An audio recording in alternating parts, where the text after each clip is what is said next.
સોમનાથ મહાદેવના દર્શનાર્થે પધારેલા પૂજ્ય મોરારી બાપુએ શ્રી સોમનાથ ટ્રસ્ટ દ્વારા ચલાવવામાં આવતા મહિલા સશક્તિકરણના અનોખા સેવાયજ્ઞની મુલાકાત લીધી હતી। આ પ્રસંગે સખી મંડળની બહેનો દ્વારા તૈયાર કરવામાં આવેલા વસ્ત્ર પ્રસાદનું નિદર્શન કરી તેમણે હર્ષ વ્યક્ત કર્યો હતો અને ટ્રસ્ટની આ પહેલને બિરદાવી હતી।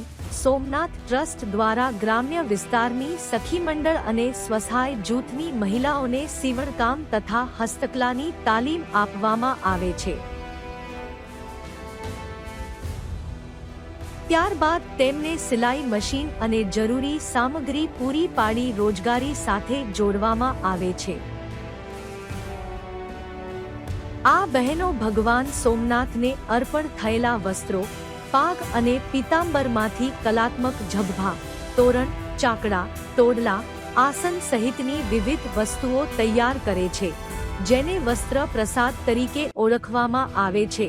ટ્રસ્ટ દ્વારા અત્યાર સુધીમાં મહાદેવને અર્પણ થયેલા વસ્ત્રોમાંથી તૈયાર કરાયેલા અંદાજે 21,000 વસ્ત્ર પ્રસાદનું રાજ્યભરમાં વિતરણ કરવામાં આવ્યું છે। આ ઉપરાંત વૃદ્ધાશ્રમો, દિવ્યાંગ ગૃહો અને આદિવાસી વિસ્તારોમાં પણ આ વસ્ત્ર પ્રસાદ વિનામૂલ્યે પહોંચાડવામાં આવે છે।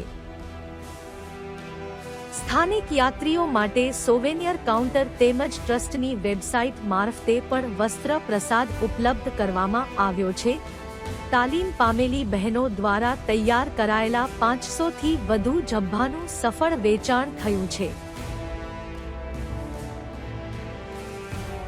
ઉપરાંત બચેલી સામગ્રીમાંથી ગૃહસુશોભન માટે ઉપયોગી અંદાજે 5,000 જેટલી કલાત્મક વસ્તુઓ પણ તૈયાર કરવામાં આવી છે, જેના કારણે ભક્તિ સાથે રોજગારી અને પર્યાવરણ સંરક્ષણનો પણ સુંદર સમન્વય જોવા મળે છે।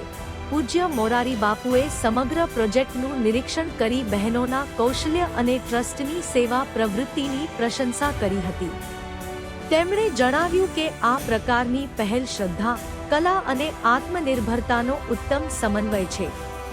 ટ્રસ્ટના અધ્યક્ષ નરેન્દ્રભાઈ મોદીના સબકા સાથ, સબકા વિકાસના સંકલ્પને સાકાર કરતી આ પ્રવૃત્તિ સમાજ માટે પ્રેરણારૂપ હોવાનું તેમણે જણાવ્યું।